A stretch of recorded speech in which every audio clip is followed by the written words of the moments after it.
2013 में पाकिस्तान में general election था, तब मैं वहीं था। उस वक्त उस इलेक्शन की चर्चा कम थी पूरे पाकिस्तान में।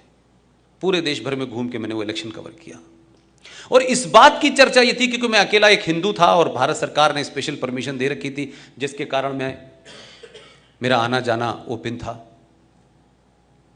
वो इस बात से डरे हुए थे और इस बात की चिंता थी कि नरेंद्र मोदी बड़ा कट्टर है यार, अगर ये आ गया तो क्या होगा। उन्हें नवाज शरीफ के आने नहीं आने की चिंता नहीं थी, इसके आने की बहुत चिंता थी। बड़ा डिस्कशन होता था। तो जितना आप आम आदमी जानता उतना मैं भी नरेंद्र मोदी को जानता था। कोई मेरे पास स्पेशल इंफॉर्मेशन तो थी नहीं। एक ही सर्टिफिकेट था उनके पास जो 2002 में इशू हुआ था। तो उसके कारण लोगों में एक भय था, यहां के लिबरल्स से ज्यादा उनमें भय था। और जो उसकी छवि थी कि ये भयानक चाणक्य का भी बाप है ये, और बहुत खतरनाक है। धीरे धीरे धीरे धीरे सरकार में आ गए, सब कुछ हो गया। आज भी एक जिसको कहते हैं ना सस्पेंस क्रिएट है। जब वो उतरे थे लाहौर में तब भी लोगों को लगा कोई कांड होने वाला है, तब भी घबराए हुए थे। चारों तरफ से उनका लगा कि कुछ खेल जरूर है इस आदमी का, ये पागल नहीं है जो उतर गया यहां पे। अब जो महत्वपूर्ण बात है वो ये है कि बीच बीच में उन्होंने टेस्ट किया आपको। तो मुझसे जो डिबेट वहां होती थी आपस में मेरी, एक डिस्कशन में उन्होंने मुझसे बात कही और वो बड़ी सच्ची बात थी। उन्होंने कहा कि नरेंद्र मोदी प्रधानमंत्री तो यार तुम्हारे यहां बन गया है, लेकिन नरेंद्र मोदी भारत के मुसलमानों के खिलाफ कुछ नहीं कर सकता। ये उस वक्त की बात है जब भारत के प्रधानमंत्री ने, जो पाकिस्तान से 2 पीस के कबूतर हमारे यहां रह रहे थे, अदनान सामी को और निकाह की हीरोइन सलमा आगा को हमारे देश की नागरिकता प्रदान की थी। तब उन्होंने एक बड़ी अच्छी बात कही और बड़ी लॉजिकल बात थी। उन्होंने कहा यह तो हो सकता है कि पूरा मुल्क आपका पाकिस्तान को सुबह शाम तक गाली देता है। जितनी नफरत पाकिस्तानियों से मुल्क में होती है, पॉलिटिशियन करते हैं, लेकिन आपके इसी प्रधानमंत्री ने 2 मुसलमान जो पाकिस्तान के थे उनको नागरिकता दे दी।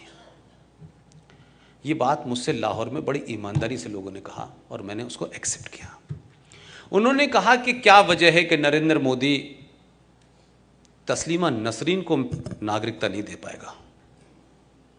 मैंने कहा बात आपकी सही है। वो औरत इस देश में, जो देश महिला की बड़ी चिंता करता है, अबला की बड़ी चिंता करता है, वो तो सताई हुई है इस्लामिक आतंकवादियों के माध्यम से। इस सरकार में भी उसको 1-1 महीने का वीजा मिलता है। उनका कहना था कि तस्लीमा नसरीन को नागरिकता देने से हिंदुस्तान का मुसलमान जो है वो आउट ऑफ कंट्रोल हो जाएगा। इसलिए नागरिकता आप अदनान सामी को तो दे सकते हैं हमें चढ़ाने के लिए, लेकिन तस्लीमा नसरीन को नहीं दे सकते। ये बात इस रेफरेंस में नहीं है कि सरकार ने अच्छा किया बुरा किया, ये अलग बात है, वो उनकी पॉलिसी है, लेकिन वो इस साइक को जानते हैं। आपके हिंदुस्तान के किस कोने में उनकी सोच मौजूद है, जो बारीकी उनके पास है, आपको अपने मुल्क में रहते हुए नहीं पता होगा। हमारे यहां तो एन एवरेज इंडियन से पूछ लो, मेरे 12 साल के कैरियर में 50,000 लोगों ने मुझसे यही पूछा होगा, यार वो लाहौर के कबाब कैसे होते हैं। मुझसे किसी ने यह नहीं पूछा कि खैबर पख्तूनख्वा में क्या होता है। पुष्पिन, क्या किसी तालिबान से मिले, क्या हाफिज सईद से मिले? हाफिज सईद से मिल लिए? तो मैंने कहा कौन सी बड़ी बात है, वैसे ही घूमता रहता वहां। कोई हमारे लिए हाफिज सईद बहुत बड़ी चीज है, वहां वो रूटीन में घूमता रहता है। और फिर उस मुल्क में तो हर आदमी हाफिज सईद है, उससे क्या फर्क पड़ता है? कोई हाफिज सईद का कोई ऐसा नहीं कि हाफिज सईद कोई अलग से है। थॉट प्रोसेस में वो पूरा मुल्क हाफिज सईद है, और थॉट प्रोसेस में आपके मुल्क में सारे लोग हाफिज सईद के बाप हैं।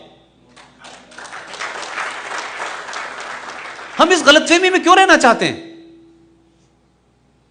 जिनकी किताब ये कहती हो उसका पहला कलमा यह कहता हो, पहला कलमा तैयब, तैयब माने पाक, ला इलाहा इल्लल्लाह मोहम्मदन रसूलुल्लाह, अर्थात इसके मतलब क्या है? अल्लाह के सिवा कोई दूसरा इबादत के लायक नहीं है, और अल्लाह भगवान का सब्स्टिट्यूट नहीं है, अल्लाह गॉड का सब्स्टिट्यूट नहीं है।